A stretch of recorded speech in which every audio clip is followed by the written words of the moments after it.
Guys, say you've just beat Borussia Monchengladbach 2-0 away, and I've got the one and only Alex Hylton, my boy from Blooming Rising. Alex, how you doing, man? You all right? Yeah, not bad. Things are Was feeling that a good. cheeky wink, Good by the time to way, be I a just saw blue. there? Was that a little wink I just saw then that I've caught my I suppose so, yeah. I don't know. eye? It's hard to get the vibe right. This is my first conversation that I've had today with another human being. So First I conversation apologise out if you loud. get like every emotion at once. I want every emotion at once. Give me some emotions about the Manchester City game. What do you think of that performance, mate? I'm buzzing. You know what though? It's weird because it's business as usual at the minute. I mean, what is that? 18 games now in a row that City have won. 19. You've 19. underplayed us. You know, it's 12 games away from home that they've won in a row, which I believe is a record for a Premier League side. It's incredible. And I think what's most remarkable about it is these games are coming. It's disrespectful to say it's coming easy, but it certainly seems to be, the pace doesn't look like it's slowing. They Yeah. look like they could do another 19 games, which is incredible. And I think you're looking at the whole squad. I mean, Ilkay Gundogan has definitely had the spotlight on him of late, and people have talked about how important he's been. There's so much hype around Phil Foden. I think we're looking at like Joao Cancelo is phenomenal, and it's great to see that there's a cult building around Cancelo, and people are realising and seeing what he does for this team and how important he is. And it's not just Manchester City fans, players from other squads, fans from other teams observing that and seeing it. And I love watching Cancelo. It's like having like prime Ashley Cole and Xavi in the same player. And people are talking about him being the best Do you know what? fullback in the world. I don't think he is the best fullback in the world. I think he's like the fifth best centre midfielder in the world at the minute. I don't think you can call him a fullback anymore because he I does saw so much more than that. in my watch along, someone put a comment with the old classic tune, like, he's every fucking where, Cancelo. I tell you what, that's such a simple one for the Etihad when life's back to normal. I want to hear that. And the thing is, it's one of those songs where actually that song makes an awful lot of sense. He quite literally is everywhere. I like the idea of just a heat map of his fingers for singing it up. But Cancelo, I mean, what is his ceiling limit, Alex? I mean, how good can this guy get? Because today he was absolutely decisive. And interesting, by the way, he was decisive playing at left back. I mean, obviously we know it goes everywhere. Do you want to see more at left back or booking back over to the right? What do you reckon? I genuinely don't think it matters. And I think it must be so frustrating because Kyle Walker, who I think at the start of last season was getting a bit of stick, if people can remember as far back as last season, it feels like years ago. 4 years ago, so yeah. but I think Kyle Walker was getting a bit of stick, and he's come back into the team and worked and has been impeccable. And he's an absolute must start for England at the Euros this summer, in my opinion. So you can't really drop Kyle Walker.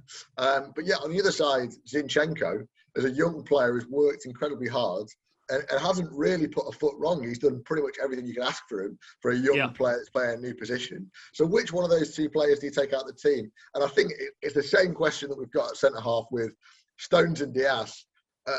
Have been incredible, but you can't leave Emerick Laporte on the bench. He was arguably the player of the year last season, and yet Pep Guardiola is having to rearrange a team that is winning every single week. I presume you mean the season before last, obviously, because last year his injuries and all that kind of stuff. Like, yeah, of course. It's obviously, yeah. But I mean, how would you leave? I mean, how would you keep them all happy, man? How would you keep them all happy? Because what do you do? Because I think it's probably fair to say that Stones didn't deserve to be dropped, if that's the right word tonight. I mean, I personally wanted Stones to play, but at the same time, can he keep them all happy? That's the good question, Alex. Can he actually keep them all happy? Well, they have to, and I think you look at the Real Madrid side, the Galacticos had this problem before.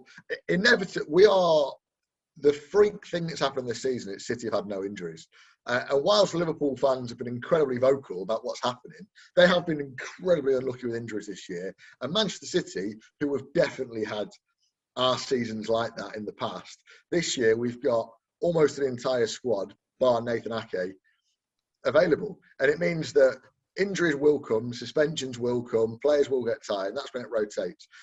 No disrespect to Monchengladbach, but we've had one of the easier draws in the Champions League for the last 16. But the teams that are going through to the quarterfinals, we will probably get some really, really tough teams, assuming we get through. We will get a real tough team the next round. We've still got some massive games to play in the Premier League. There'll be big games to satisfy everyone. Don't forget we've got, the League Cup and FA Cup still to play as well. So there's a lot of football still to go. There's a lot of City can still mess this up, but we are potentially looking at one of the greatest Manchester City seasons ever, if not the greatest Manchester City season. Imagine that. Imagine that. Because we started slow at the start of this year, and it's slowly built in, and we're a million points in front at the top of the table. We've got 1 foot in the quarterfinal of the Champions League. We're favourites for the League Cup. You're probably going to make us favourites for the FA Cup. We could see something really special this year. Are you saying we're going into it in form with a full squad? Are you saying the quadruple is realistic? I didn't say that at all. I didn't say that at all. You didn't say it. But I don't you didn't. want You this didn't. to come back when you should go into politics, Alex. My point. I don't want to be like a million retweets on as one of those knobheads that you get on YouTube. Yeah, we're going to win it all. That's it now. The thumbnail of this video is going to be you saying we're going to win everything.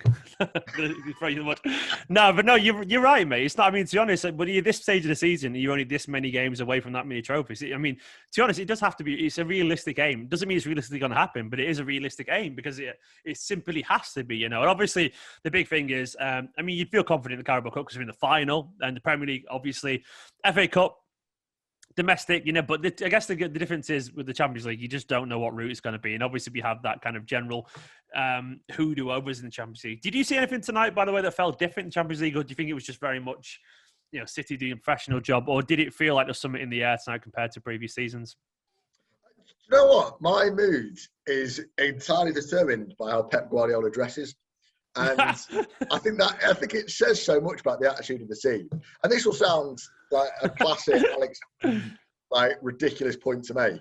But Pep Guardiola, when we're playing Burnley in the league at a 3:00 kickoff, it's jeans and a jumper. Right? And it very much looks like he's sort of strolled out the house down to the ground. Oh, we've got a match today, and it's very, very casual. But when it's Champions League and it's big games, he's shirt and tie, and he's got his nice big fancy designer coat on tonight. So when Pep Guardiola walks out the tunnel and he's dressed well, I'm like, all right, we'll get into this. Let's focus. Let's put the beer away. It's time to stand up in front of the TV. You're there with a suit at home as well. Every pass. Whereas when Pep comes out the tunnel in a T-shirt with pizza stains on it, you're like, all right, we can chill out. It's going to be a 3-0 routine. Tommy Doyle's going to get some minutes. It's a chilled one. Crack open a beer, scroll through Twitter. It'll be all right. Whereas tonight, Champions League, he's got his best shoes on. He's dressed up. Trouser press. It's all sorted. I still don't even know what your point was, but I fucking love it.